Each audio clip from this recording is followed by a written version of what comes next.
So, without any further ado, like I said, I am solo here. My name is Travis. I am your host. I appreciate it. Justin and Cole are my usual co-hosts, and they are just basically taking huge steaming shits on the chest of the show. The show is there for them, and they're never here for the show. So, it's Super Bowl Sunday. They have stuff they're trying to do, whatever. I don't care about football, so I am here doing the show. Even though it's not even time for the Super Bowl yet, but whatever, I'm here doing the show. So, let's get into our 450 race recap. Our 450 race recap brought to you by our sponsors, JT Cycle, serving Battle Creek, Michigan for over 30 years. Stop in to check out their full selection of Beta, Gas, Husky, and Suzuki motorcycles and power sports products. If you need something for around the house to help keep things trimmed up, they have that too, with a full line of Echo, Aaron's, Gravely, and Simplicity. Visit jtcycle.com or follow them on Instagram at jtcyclebc. So thanks, JT Cycle, for coming on board here. And like I said, they are bringing us our 450 wrap-up. So without any further ado, let's get started here. So winning the race on the night would be the number 21 of Jason Anderson. Now, Anderson has looked fast all year. We all have known this. We all have seen this. And to be completely honest, he probably would be a lot closer to Tomac in the points had we not had those couple issues in a couple of rounds. But man, it's very quickly becoming evident that him and Tomac are kind of the stars and the top tip of the spear for the 450 class.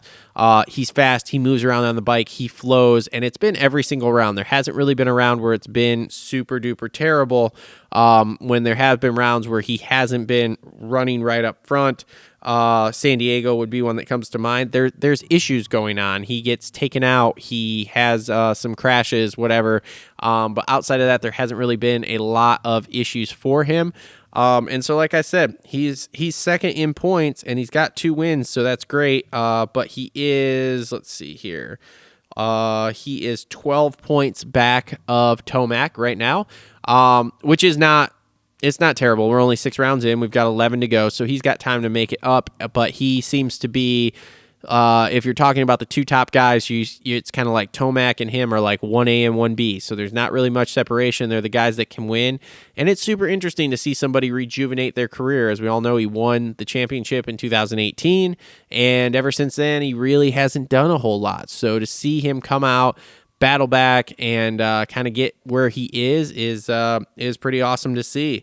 Now, the man who's the thorn in his side and who I have picked right now to be your 2022 Supercross champion is the big number 3 of Eli Tomac. Man, what do you say? He is just, talk about another, I guess, somewhat reinvigorated career. You look at last year, he didn't look happy. He was taking wins when they were there, but they weren't there very often. There were a lot of head-scratching moments over the last couple of years.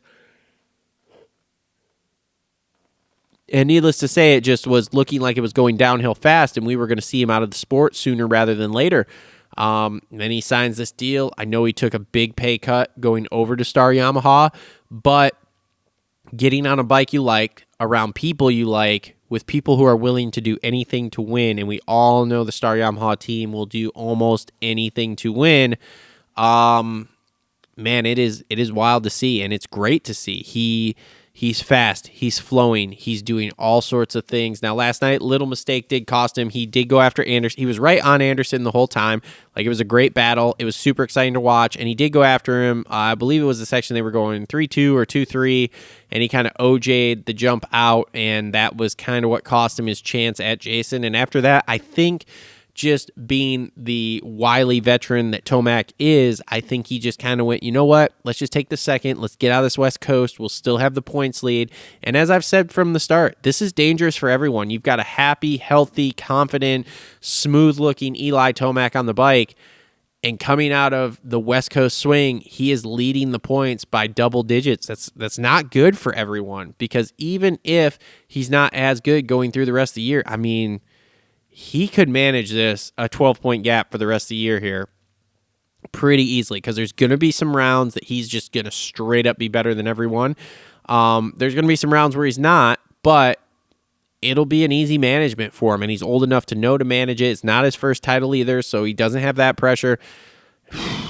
I'm hard. I am. If you want to go percentage pie, I am 90 to 95% sure he will win this title. 90 to 95% sure. It's pretty high right now. Anderson's right up there too, but man, I just think Tomac has a little more. Moving on down the line here, you got Justin Barsha showing signs again. He was in third here. Apparently, they made some changes to the bike this week. On the start map, I think is what he said. So changes on the starts, gets him a good start, gets him up front, and away we go. So that's cool. A great race for him. Stu, again, right where he's going to be, right where we all see him, kind of like that 3rd to 6th place dude. 4th place, had a pretty decent night. Got a little squeezed off on the start, but he was right there, so that was good. And then again, the 450 main, I'll just say this. To me, it was pretty boring. It was pretty uneventful. The 250 main, which we'll get to, was really eventful, strictly for the amount of crashes. But the 450 main, to me, was a bit of a sleeper. In fact, I'd kind of dozed off a couple times during it. So it was okay, but there wasn't anything great. The track wasn't super adept to passing. It was more like you were just kind of waiting for someone to make a mistake, mostly in the whoop section. So anyway, the marvelous Marvin Muscan, great ride to 5th place there. Looked good all day. And I mean, just a typical Marv ride. There wasn't a whole lot to it. We weren't getting to see a whole lot around the rest of the track with people because they were kind of focused in on the Eli Ando situation. And Marv actually was skimming whoops still late in the race. We all thought he was going to be jumping, but he was still skimming, which was interesting because there were some guys that were jumping, but not Marvin Muscan. That's a weird thing to say. So, great ride for Marv there. Dylan Ferandes, can we talk about this guy? I mean, what a rough night. Goes down in the heat, bends the bike completely up, has to go through the LCQ. But again, here we are. It's all about starts, and his starts just suck. And because it's not outdoors, he can't come through. So he comes back to 6th. Probably had one of the fastest lap times. I haven't looked at lap times yet either. It's 5 o'clock in the afternoon here, the day after. And I've had some things to do. So I'm just kind of like going over what I saw last night, essentially, and I've listened to a few different things. But needless to say, it's just not a... Supercross is just not his forte because of the starts he gets. So he's still fast as hell, like super fast. He was on top one of the qualifying sessions yesterday, I think. So I think it was the first one. He was on top the first one, and then Ando was on top the second one. So he's super fast, man. If he gets off the gate, he is going to win a race by 45 seconds. But until he figures out how to get off the gate, whatever. Sexton, 7th place. Now these Honda guys, so these are a mystery wrapped in a riddle, wrapped in a what the fuck is going on. So I listened to a post-race interview with Sexton. He was talking pretty harshly about the bike is not where they want it. And it's super interesting to me because we're on the 2nd year of that new Honda. So they've had lots of time on it, lots of time to test, and you guys don't have this bike where you want, like, I don't know, maybe it's just the out west, the harder packed tracks, but that's an interesting thing to keep hearing coming out of his mouth, that the bike is not where they want it. And Kenny's talked about this a little bit too, that the bike is not where they want it. And it's like, okay, what are you struggling with? I'm very confused here. Like, we need more information, because for you just to tell me, oh, the bike's not it, the bike's not it, the bike's not it. Well, at some point here, if you keep telling me this when you're on the 2nd year or 3rd year of a bike, I know this is second, but I'm just giving an example. I mean, dude, we're going to start to think it's you and you're just making an excuse. So y'all better either figure it out or like start telling us some real stuff of like, man, the bike is doing this and we don't like it, but we can't figure out why it's doing it or how to fix it type deal. So it could be an interesting situation. It's definitely something to watch. Like, he hasn't looked bad, but just not, I mean, obviously he won 3rd race last week in the Triple Crown. But to come back with a 7th here, and I believe he is, let's see here. Third, he is 3rd in points, and he's not quite 20 back. He's 18 back, I want to say. So not a terrible realm to have to, or not a terribly high bar to have to jump over, but it's still not, he's not 20, or he's not 2 points down going into the East Coast. Cooper Webb in 8th place. I'm going to tell you right now, these are my exact thoughts on Cooper Webb and the Red Bull KTM team. I believe that new bike is not working the way they thought it was going to. I believe they completely 100% thought they were coming out with a new bike that was going to fucking just come out and clobber everyone in Supercross. And they have been pleasantly unsurprised that it is not doing that. And on top of that, I believe he is over that team. I believe he is going back to Star Racing next year. You can mark this. This is February 13th, 2022. I'm calling Cooper Webb will be on a Star Yamaha next year at the opening round of Supercross. I give him about another 2 races. If we get through Dallas and there are no signs of him winning a race, you will not see Cooper Webb do anything all year, because I believe he is frustrated that the new bike will not work the way they promised it would work. And on top of that, there have been heavy rumors for months and months and months, ever since last year pretty much, that he was going back to Star Racing. We all know Red Bull KTM was super unhappy that he moved away from the Baker's factory, and now that he's moved away from the Baker's factory and it's going like this, it's not a good look for him at all. It's not a good look at all. Do I think him going away from the Baker's factory is what's causing this? No. I think the new bike is major issues. I've heard it on the Husky side. I've heard it on the KTM side that they just cannot get it figured out, at least out west. I've heard that possibly the East Coast is going to be better for these guys because they have been basically testing the bike in Florida, and so they have it set up for the East Coast stuff way better. So like I said, if we go through the next couple rounds and he does not rattle off a win, then I don't think he wins this year. To be honest, I don't think he wins races this year at that point. I think he just throws the year away. I think he's already got a contract inked for next year for 450s in Yamaha, and I think that's where we see him go. With that being said, there is a small outside chance, and I have about a 5% chance, if you want to put this on a percentage pie, of Cooper Webb goes East Coast, starts rattling off wins, rattles off 3-4 in a row, starts really cutting the points gap down, and all of a sudden we're talking about Cooper Webb possibly winning this title. But that's like a 5% chance. And I only give it 2 rounds. And if we don't see any sparks in 2 rounds, then I'm out completely. So moving on here to 9th place, Aaron Plessinger, another KTM, and the bike just doesn't seem to be working well for him. I don't see Plessinger being a guy that's up front all the time. He's a guy that could get on the box here and there, which we've seen. But for the most part, I see him pretty much as like a 4th to 9th place guy anyway. So right in the realm of where I think he would be at. But again, I don't think the bike's working great for him, and I think if the bike was working better, we could see him a little farther up. 10th place, Justin Brayton. He had a great ride last night, up front leading some laps in the heat races, so that was cool. Just a normal Brayton ride, last year here, so he's not pushing it. He's just out there having a good time, putting in the laps, riding, enjoying, going to the races.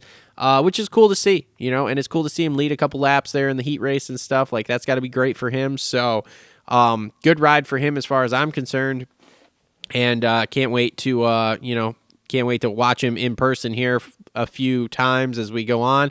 And I'm super interested to see as we move forward and see what this World Supercross thing is going to happen. I know he's been talking to those guys a little bit that he wants in on that. So I'll be interested to see how far that can kind of carry his career beyond racing the AMA Supercross. Next up in 11th here, we got Ken Roxen, and oh boy, here's another riddle wrapped in a mystery, wrapped in a conundrum, dude. Ken Roxen, first off, he got pushed off down that little short chute off the first corner, got caught up on a tough block, so he was last after that. So I understand that. Came through to 11th, but Kenny has not looked good, man. Kenny has not looked good at all. He spent a couple laps behind Kev last night. Nothing wrong with Kev. I'm just saying, you want to compare Kev to Kenny's Supercross skills? I love you, Kev, but there's a big difference. And Kev would be the first one to admit that. Anyway, man, there is... I honestly think he's out after Supercross. I think the last round in Salt Lake City, I think he walks on that track. He says, hey, I'm done. I'm retiring, and he's out. I have heard there's some behind-the-scenes kind of personal stuff going on with him. So we'll just have to wait and see how this plays out. But, man, it doesn't look good at all. doesn't look good at all. It's terrible. So, which is a real bummer because I'm a Kenny fan. I'm a Honda guy. So to watch them struggle, and if on top of whatever he's got going on personally, the fact that they're struggling with the bike setup as bad as they are, it's not a good thing. So. Next up, Dean Wilson, right where I think Dino should be. I've pegged him as a 9 to 12 guy pretty much all year, and 12th place, so right in that. Max Anstey 13th. I'd be interested to see how Max rode if he didn't have a hurt shoulder. He's nursing a hurt shoulder, as far as I know. And so it's not terrible, but I would love to see him with not a hurt shoulder, healthy, see what happens. So. Next up is teammate Shane Mckellarath, 14th. This is getting a little better. He's not fading back quite as far. I mean, Shane's just getting back into it. This is what happens when you take a year off and then come back. Like, you're just not the same pace as these guys that have just been going and going and going and going. So, good ride for Shane. Hartraff, 15th. Chiz is going to chiz with the 16th. Good job, Chiz. Justin Starling made the main. He got 18th, so that's kind of cool. Mitchell Oldenburg, last 450 race for a while. He's going 250s. Starting next week, so he was kind of just backing it off is what he said in his post-race interview. So we'll see how he does on 250s. My prediction, he starts hitting the ground a lot more. Just because he thinks he should be doing better in the 250s, so he's going to push it a little more, and I believe that's going to force him to hit the ground more. So we'll see. Then our boy Kevin Moran's there, nailing down a solid 20th on his first main event of the year, so that's cool. Had a good race as far as I was concerned. I was kind of keeping track on timing and scoring, and he was, he was right in that range, and he was up, I think, to like 18th at one point, but not really a surprise, And then Cade Clayson 21st, and the 7 Deuce Deuce in 22nd.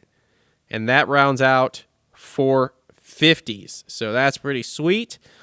Getting into 250s. 250s are going to be presented by a couple of our local sponsors, so Gutterworks Gutters and the Holster Co. So make sure to check them out. Things that go bang bang, you can hold them with the Holster Co. Holster and Gutterworks. You can keep the rain from running off your roof and onto the ground because they will come install some custom seamless gutters for you that look beautiful and go awesome with your house, and keep the edge of your house nice and dry. So thanks to those guys for coming on board. They are presenting our 250 wrap up this week. So in the 250s here, let me get my results up here. So in the 250s, obviously with the win, Christian Craig way extends his points lead due to everything else that happened throughout the night, and this is basically his title to lose. The only thing he has left to show is in an East-West showdown, if he has guys that are spanking him, a la Jet, a la Forkner, a la, RJ. If those guys are head and shoulders faster than him, which who knows, they could be, we're not sure. Nobody's seen him ride, and Craig's riding great right now. Does it rattle him enough to make a mistake that ends up costing him this title because he's on the ground or something? I don't know. We'll have to wait and see on that. But right now, if you have him riding just a West Coast race with the guys that are in it, he's pretty unstoppable. He's smooth. He might have had some moments in the whoops last night, but nothing that we really saw. And those whoops were absolutely treacherous from what I understand. But I don't know. We're just going to have to see going forward. Like I said, the only chink left in his armor that I could see would be these East Coast guys really just ripping him apart, and that causing mental issues with him that then he makes a mistake that then cost him more than just that mental mistake. So I don't know. We'll wait and see. But for right now, great job on him. Went out, got the win, did what he had to do after last week. And yeah, I mean, great job. So, oh crap, these are the wrong results. This is what we want here. Next up, ironically enough, as we all have been talking about, would be Vince Freeze picking up a second place. And this is pretty much something that we all kind of thought Vince could do this year in the 250 class. We thought he was going to be a podium guy. He even said, I've heard podium more times than I care to admit in the last 6 weeks because of the way I'm racing. So super ironic that him and Craig go 1-2 after what happened last week. But good for him. I mean, put in a good ride, and he had some moments too, like where it was a little sketchy, and I mean sketchy by himself. There were some times they were following him around, watching him through the whoops, that it was like, oh boy, hold on to her, Vince. But good for him. He held on to it, got it, nailed it down. Great payday as far as I know, because they pay great bonuses on that team. So good for him to nail down that second place. Third place, Michael Mosman. What a hell of a ride. I mean, he was down. He was dead last off the start, and actually crashed twice. So for him to crash twice and still come back to third, A, kind of shows you the field of talent we have in the 250 West, which is very slim right now. And but B, he was putting in time, and he was cutting time out of Craig's lead a little bit there for a while. That I was like, this could get interesting if he could get by Vince and like kind of make a run at Christian. He didn't, but it was a good ride. And as he said in the press conference, he's kind of been nursing a couple injuries, so okay. Next up would be Garrett Marchbanks with a fourth. Garrett had a great ride last night. Won his heat race. Looked really, really good and fast. But this is kind of who he is. Like, he talks like he wants to be on the box and stuff, but man, it just doesn't seem to get put together for him very often. So we'll have to see how he goes here, having some time off now between races. But man, did he look good last night. He talked in the post-race interview about working on his starts this week and how Amart was kind of helping him kind of rev out a little bit to get his starts better. And as he said, it must have helped because it pulled his big ass to some pretty decent starts. So that's good to see that. Now, also, just touching on this because he didn't make the main, obviously, Joe Schmoda, huge crash in the heat. Right behind Marchbanks, went to kind of scrub the little double going into the corner and just completely just ejectocito, cuz. So haven't heard anything yet as far as injury. I heard it was his ankle, but I heard he felt okay and he wanted to ride, but then they wouldn't let him or something. I'm not really sure. I'll have to see going through the week. But hopefully he gets better and gets back. Carson Brown, career best at 5th. Okay. Chris Blows, 6th place. Wageman, 7th. Derek Kelly, 8th. Derek Kelly is becoming a main event guy, which is wild as far as the fantasy stuff goes. Logan Carnell, heard in a post race that he was talking about how he just kind of rode his own race, and like there were dudes behind him that were faster, but he just went out there, put in his 103 to 105 lap times every single lap, and boom, nails down a 9th place. So that's awesome. Ryan Surratt with a 10th. That's a good ride for Surratt. Cade Namarine with the 11th. That was good for him. He rode into the main. I had him on my fantasy team, so I was a little nervous going into the last chance qualifiers. You always are with these guys. They're kind of bubble dudes, but ended up doing that and then, putting it in an 11th place finish, which is probably close to a career best for him as far as I can tell. That's great, man. Like, good job on him. And, we'll see. Jaron Stapleton made the main, so good job for him. Harriman made the main. Trey Fierro made the main. I don't know anything about these guys, by the way, so it's great on them that they made the main, and I'm sorry I don't know anything about you guys. If you want to hit me up, I'll be more than happy to talk to you and learn all about you so I can say more. Dominique Thury, he had a really good top 10 ride going, then from what I understand, had a pretty big crash and got back on the bike, and rode for like 2 laps rolling around because he couldn't really feel his legs, which was a super interesting, weird thing to say. But then he started to get some feeling back in them, and so then he started racing again. Anyway, 15th place ride. Max Sanford, 16th place. Woodcock, 17th. All great jobs for those guys. Hunter Lawrence, God, that was a big crash from Hunter.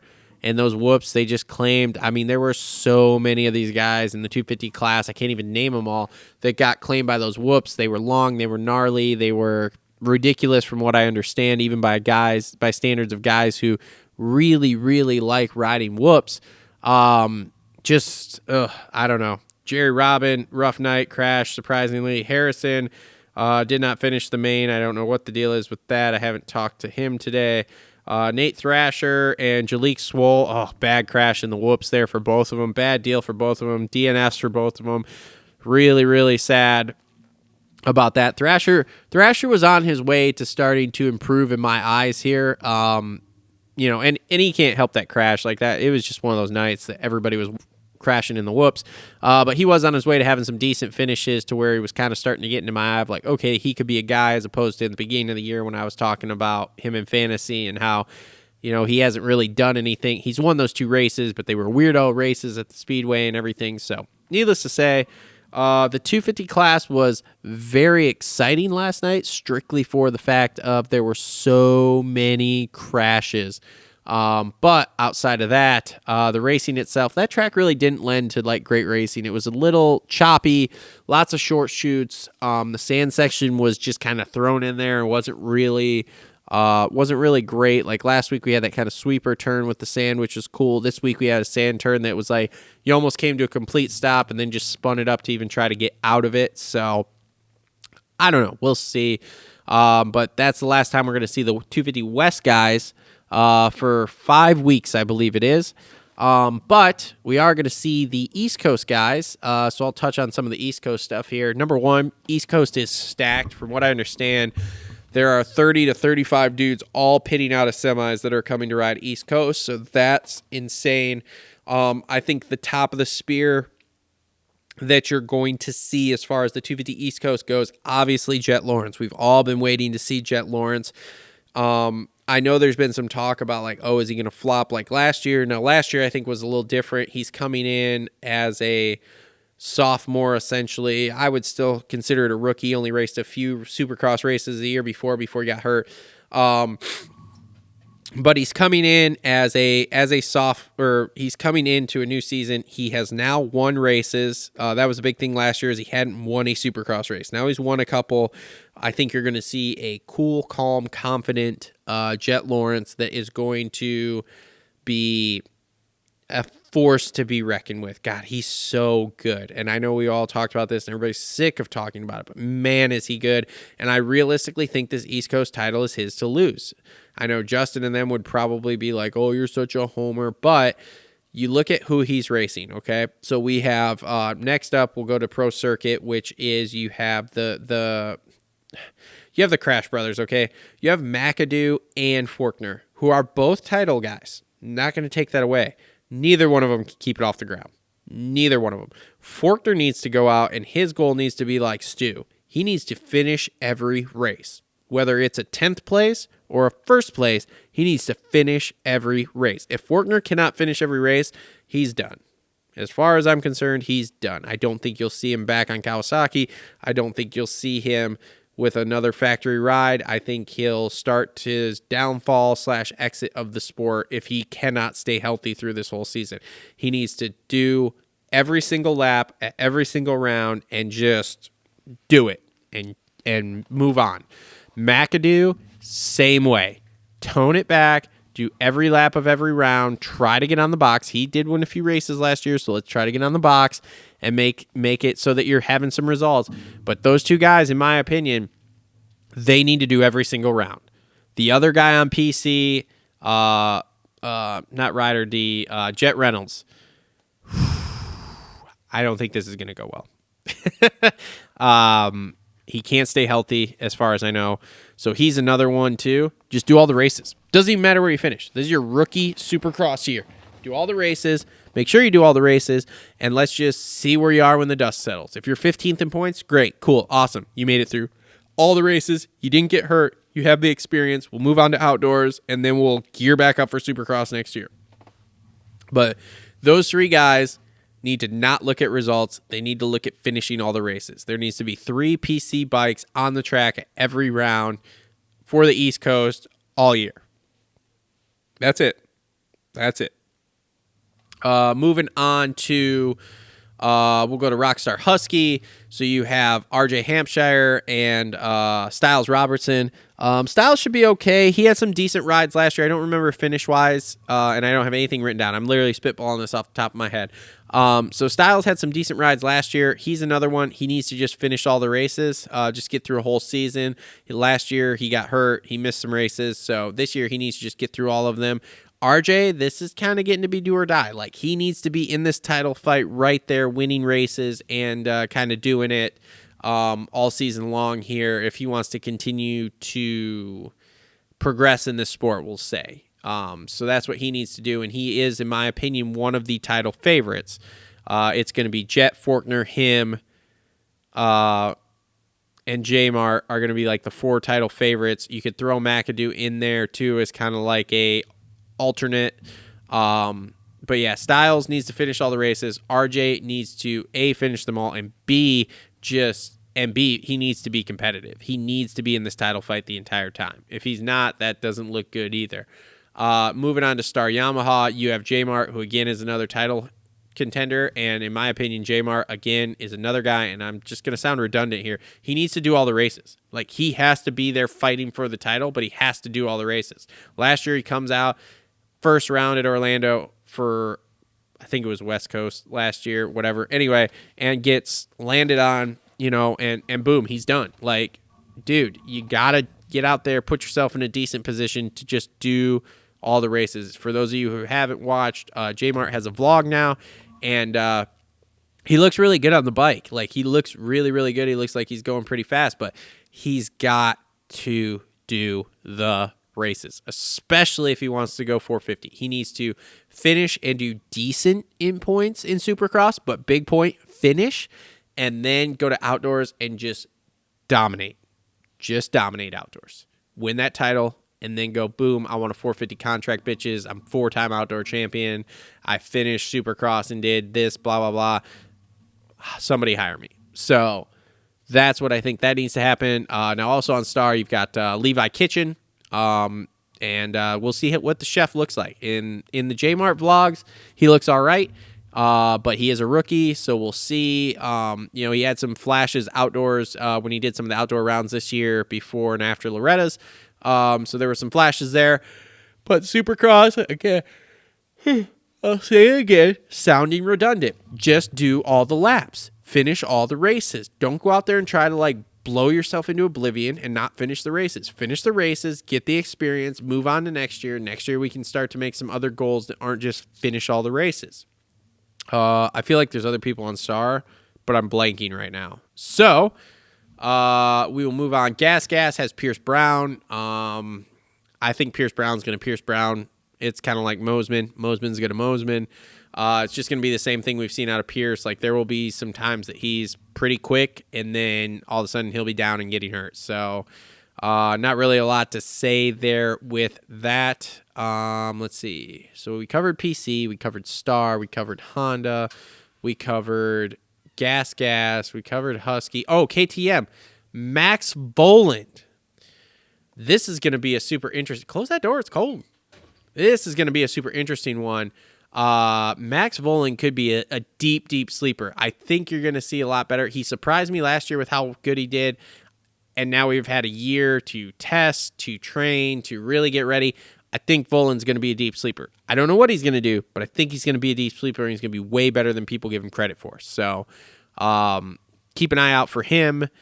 And that's everybody I can think of off the top of my head for the East Coast. So that's been your 250 East Coast preview there for the last 10 minutes. So now that's pretty much all I have to say for the monologue. Coming up next is going to be Kev, and Kev's going to be brought to you by the Dirt Bike Depot. So if you need some new moto gear but don't want to pay those expensive retail prices, shop the Dirt Bike Depot for all your moto gear needs, gear sets, boots, helmets, goggles, and more. They specialize in athlete-only boots as well as tons of more items that you can't buy in stores. Follow them on Insta at Dirt Bike Depot and DM them with any questions you may have. So thanks to Dirt Bike Depot for being on board with us. Thanks to all the other sponsors for being on board with us. Links in the description below. You're going to hear the Moran's interview, and then we're going to go to credits. So I'm going to wrap the show right here. Thank you, everyone, for tuning in. Really appreciate it. Sorry I had a solo monologue. Make sure to hit up Cole and Justin and just tear them apart in the comments for not being committed to the show. But this has been episode number 190 of the Moto Aftermath Show. Thanks, everybody, for tuning in, and we'll see you all next week. And make sure to listen to the Moran's interview next. Boom.